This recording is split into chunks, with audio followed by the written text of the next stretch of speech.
Hello mga katigang. Back to work, back to healthy food. Unang araw ko ngayon, galing sa bakasyon. Nagbakasyon ako, kaya lang dito lang kami. Namasyal lang kami dito, nag-ikot-ikot sa mga theme park. Kaya ngayon, ito, ang panulak ko, tiba na. tiba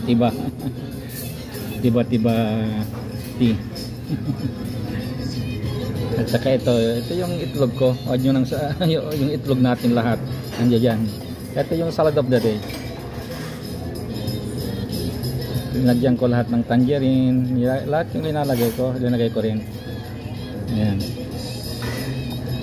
Kaya ano pang gagawin natin kundi kain na para makarami. Bye mga katigigs.